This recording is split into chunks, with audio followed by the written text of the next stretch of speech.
Salut les amis, j'espère que vous allez bien. On se retrouve pour une nouvelle vidéo débrief du match entre le PSG et l'Olympique Lyonnais. Victoire 3-2 du PSG, ça fait du bien, on est toujours invaincu. Et quel bonheur. Et Textor qui nous disait, ouais, et j'ai pris mon chapeau de cowboy pour... Je crois qu'il y a un problème les amis. C'est l'inverse. Ouais, c'est l'inverse. On les a tapés et ça fait ça fait du bien. Mais sur la fin de match, il y a beaucoup d'hésitation. On va parler de tout ça. On va parler de la première période. On va parler de la deuxième période. On va parler joueur par joueur, comme d'habitude. On va parler de tout ça. Mais avant de commencer, n'hésitez pas à liker, à vous abonner et à activer la cloche. Vous êtes les boss. Merci à tous ceux qui le feront. Merci à tous ceux qui vont liker. Merci à tous ceux qui vont s'abonner. Vous êtes les boss. Et on est tout de suite parti pour ce débrief. Et je vais commencer par dire et par féliciter bravo les Lyonnais parce qu'ils n'ont rien lâché. Ils ont joué jusqu'à la dernière seconde. Et ils n'ont rien lâché. Donc bravo à eux. Par contre, le comportement en deuxième période, je crois que je sais pas pourquoi ils se battent. Un jour de Lyon, je sais même plus c'est qui se bat par contre ça les mecs. Et les insultes envers Barcola, arrêtez un peu. Arrêtez, c'est du passé. Ils sont encore là en train d'insulter. Et moi je comprends pas les mecs. Parce que quand normalement il y a des chants homophobes au Parc des Princes, hein, ça arrête les matchs. Ça arrête les matchs. Mais quand ça insulte des joueurs, ça arrête pas les matchs. À un moment donné, il faut m'expliquer aussi. Il faut m'expliquer parce que ça je comprends pas aussi. Je comprends pas. T'insultes des joueurs, mais quand il y a des chants homophobes, t'arrêtes les matchs. Oh, mais moi, à un moment donné, ça y est. À un moment donné, ça y est. Je veux bien comprendre les chants homophobes pour pas arrêter le match. Les chants homophobes, c'est normal. Mais par contre, insulter un joueur, ce n'est pas normal. Qui n'est plus dans ton club en plus, c'est pas normal. C'est pas normal. C'est pas normal. Je comprends pas. Je comprends vraiment pas pourquoi il y a ça et pourquoi on n'arrête pas les matchs bizarrement quand nous, c'est le PSG, quand on parle des Princes, c'est les chants homophobes, hein, ça ne nous dit rien. J'aimerais bien savoir. J'aimerais bien savoir. Je sais pas pourquoi. J'aimerais bien savoir pourquoi quand c'est... Je sais pas, ça c'est bizarre. C'est vraiment bizarre, mais voilà. Je comprends pas pourquoi. Pourquoi c'est comme ça et pourquoi... Quand bizarrement il y a des chiens et ça nous dit ça insulte les joueurs. Je comprends pas. Mais bon, ça c'est encore une autre question. On a eu des occasions en première période, mais on les a gâchées et on n'a pas réussi à les concrétiser. Notamment avec la passe de Kvaratskhelia pour Dembélé. Dembélé qui... Le gardien a avancé, donc Perry a avancé. Dembélé crochette un peu et ben là il est un peu enfermé. Et donc du coup il y a le retour de Mac. Comment il s'appelle je sais plus comment il s'appelle le joueur, mais il y a le retour du joueur lyonnais qui s'est malheureusement un peu fait mal sur le retour parce qu'il a pris le poteau, mais il a sauvé quand même son équipe. Donc sinon il y avait but, il y avait honnêtement but pour Ousmane Dembélé et ça lui ferait un doublé, mais bon du coup il n'a pas réussi à marquer. Voilà, mais pour ça tu peux pas lui en vouloir. Il y a une action, il est pas tout seul, il fait pas la passe, il décide de frapper, tu peux pas non plus lui en vouloir pour ça. Je comprends pas, enfin tu peux pas lui en vouloir pour ça. Honnêtement moi je lui en veux pas pour ça. Mais voilà, Dembélé a été bon, il a été cohérent, il a fait un bon match, surtout la deuxième période de Dembélé. Enfin il est un peu moins visible mais il a quand même marqué son but. Donc voilà.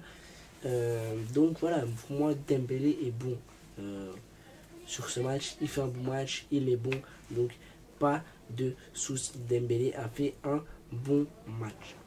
Ensuite, les mecs, voilà, je vais parler de Achraf Hakimi et on va commencer par Achraf. On va commencer par Achraf Hakimi. On va commencer par la défense, ensuite je vais revenir sur le gardien, ensuite on va parler des milieux et de l'attaque. Alors, Achraf Hakimi. Alors, il faut savoir qu'en première période, Achraf Hakimi est très nerveux, il prend un jaune parce qu'il met un coup à Fofana, je crois. Donc, vraiment, Hakimi est très nerveux en première période. Et notamment, on voit on ne le voit pas sur l'image, mais Luis Enrique lui dit de se calmer, lui dit va jouer, arrête de t'énerver, calme-toi et va jouer. Et les mecs, ça, je voudrais souligner, les mecs, le fait que Luis Enrique, il est là et il veut pas cette mentalité-là. Ça, c'est une mentalité très très mauvaise. Et il ne faut pas avoir cette mentalité-là.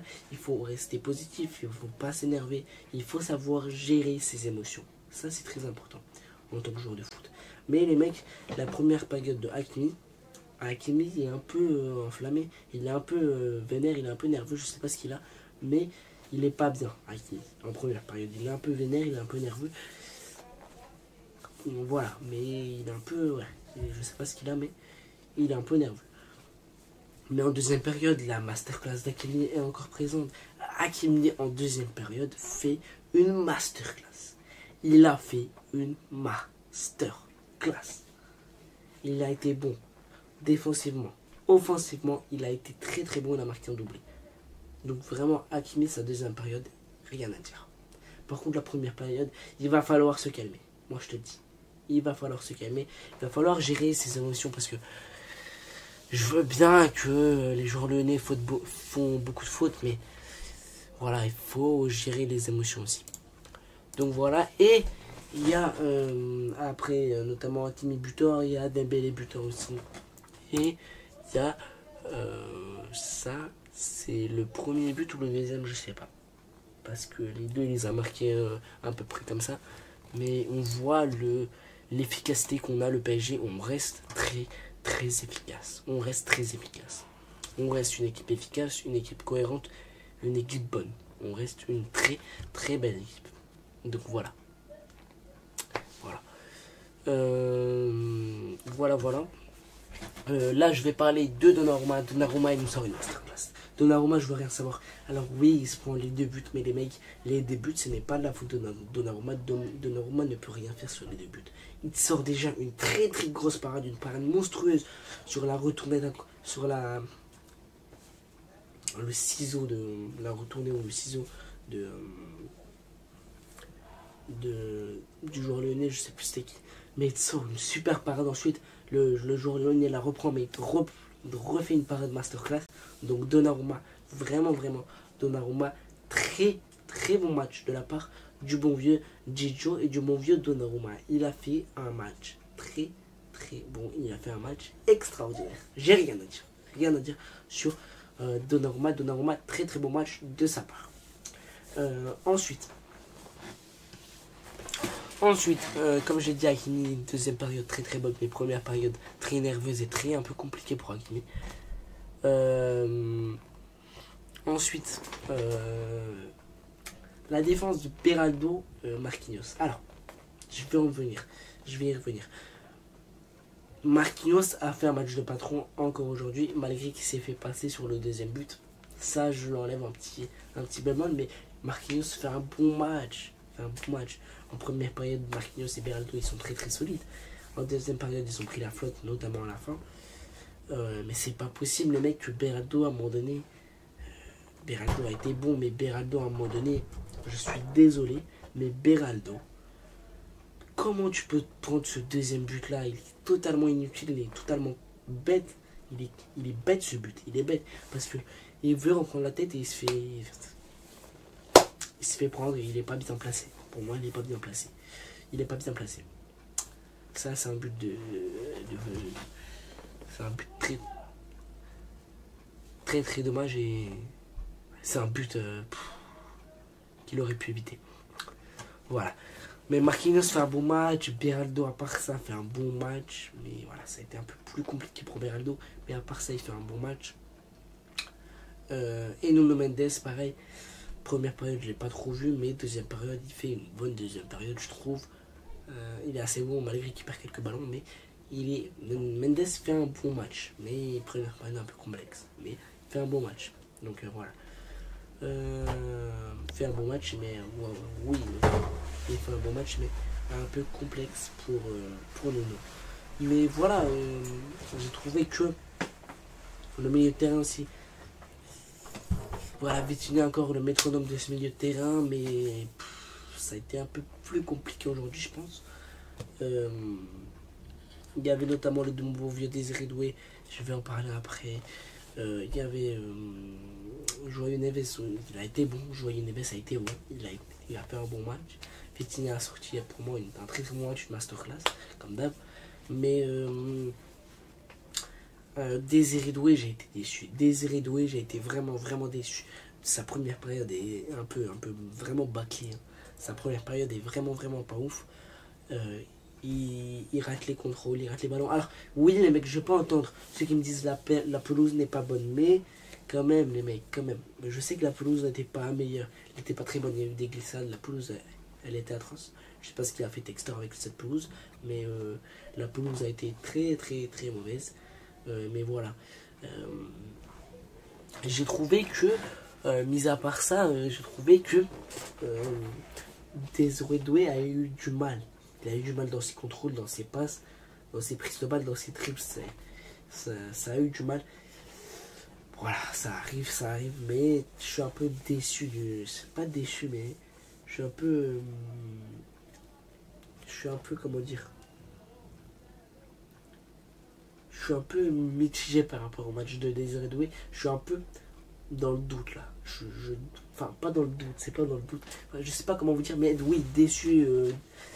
Je m'attendais pas à une performance aussi mythe de Désiré Doué. Je m'attendais qu'il soit plus explosif, plus remuant, qu'il fasse plus d'actions, plus remuant. Mais il n'a pas été plus remuant. Voilà, c'est comme ça. On peut pas faire plus, on peut pas faire moins, donc c'est comme ça. Donc voilà, Désiré Doué, match très mitigé, très mid. Donc voilà. Ensuite, Joan Neves, j'ai dit master, il a fait un très bon match. Vitinha, masterclass. Et le bon vieux, l'attaque. L'attaque avec le bon vieux Dembélé qui est encore buteur. Et les mecs, Dembélé, c'est une dinguerie. Dembélé, il faut encore une fois lui mettre le ballon d'or. Mettez-lui le ballon d'or, ramenez-lui le ballon d'or. Les mecs, c'est une dinguerie. Dembélé, encore une fois, buteur. Bon match cohérent, sauf que la deuxième période, on l'a pas énormément vu. Moi, je pense qu'on l'a vu plus en première qu'en deuxième. Mais il marque son but en deuxième. Et les mecs, on voit que pas grand chose à changer en deuxième. On domine toujours. On joue toujours cohéremment. Donc, pas grand chose à changer en deuxième. Donc, moi, les mecs, j'ai trouvé un très très bon. Je vais pas dire très très bon, je vais dire un bon Ousmane Dembélé. Dembélé a été bon. Il n'a pas fait de conneries, il n'a pas fait d'erreurs. Voilà, Dembélé a été bon, il a essayé de rapporter du danger. Voilà, il a été bon, il a essayé de rapporter du danger. Ça a été un Dembélé normal, un Dembélé comme on le connaît, comme on a l'habitude de le voir. Donc voilà, ça fait bien.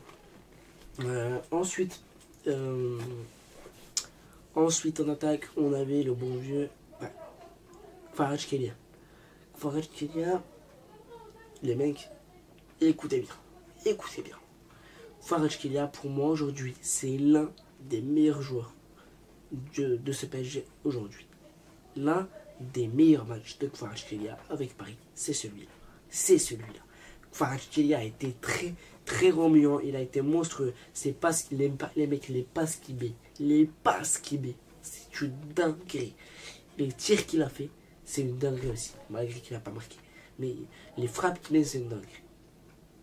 Il ramène du danger. Il est là défensivement, offensivement. Dans son placement, il est bon. Dans les passes, il est bon. Kvaratskhelia a fait un match de patron. Il a fait un match très très solide, de très très haute qualité. Donc vraiment, Kvaratskhelia, très très bon match de la part de Kvicha. Très bon match, très très bon match de sa part. Il a été monstrueux. Il a été impeccable. Et j'ai pas peur de le dire, les mecs. J'ai pas peur de le dire. Kvaratskhelia a été très très bon. Il a été bon. Ensuite, Bradley Barcola a été plutôt. Il a été bon, mais il y a eu quand même du déchet. Oui, le terrain n'est pas encore, il est encore une fois pas parfait. Le terrain glisse, le terrain est bizarre. Oui, je peux comprendre. Et ça empêche les joueurs de percuter comme il faut, d'accélérer comme il faut. C'est vrai que c'est chiant. Mais Barcola, je trouve pas qu'il fait un mauvais match. Mais je trouve pas qu'il fait un match aussi extraordinaire. Je trouve que Barcola fait son match. malgré qu'il n'a pas été buteur, malgré qu'il n'a pas staté. En première période, il est plus en vie que moi, je pense, qu'en deuxième, parce qu'en deuxième, il est passé... non, en deuxième... Ouais, mais Barcola fait un, un meilleur match en première qu'en deuxième, moi, je trouve. En deuxième, ça a été vraiment un peu compliqué pour Barcola. Et c'est d'ailleurs pour ça qu'il sort. Mais en deuxième, par contre, il faut parler d'un truc. Les mecs, les Lyonnais, vous allez commencer par vous calmer. Par contre, les fautes qu'ils font les Lyonnais, ce n'est pas possible. Et calmez-vous, calmez-vous. Mais voilà, moi, j'ai plus rien d'autre à dire. On a maîtrisé, on est toujours invaincu, ça fait plaisir. Et maintenant, place au stade Briochin en Coupe de France mercredi. Je crois que c'est mercredi. Place à la Coupe de France mercredi contre le stade Briochin. Et on va voir ce qui va se passer. Normalement, on doit les taper. Mais voilà. On se retrouve très vite pour un nouveau débrief. Je ferai pas de vidéo avant match contre le stade Briochin. Coûtez pas sûrement pour faire ça, les mecs. Ça sert à rien. Honnêtement, ça sert à rien. Donc voilà, vous êtes les boss. Merci à tous ceux qui vont liker. Abonnez-vous fort, les mecs. Abonnez-vous si vous aimez ce que je fais. Si vous êtes d'accord avec moi, abonnez-vous. J'essaie de vous proposer du contenu intéressant et qui soit de plus en plus divertissant. Peut-être que je vais faire un ou deux lives en fonction, je verrai. Mais n'hésitez pas d'abord à vous abonner et on verra la suite. Likez, partagez. Vous êtes les boss. Merci à tous ceux qui font. Allez, Paris. Bye les mecs, et on va voir ce qui va se passer contre le stade Briochin. Allez, Paris.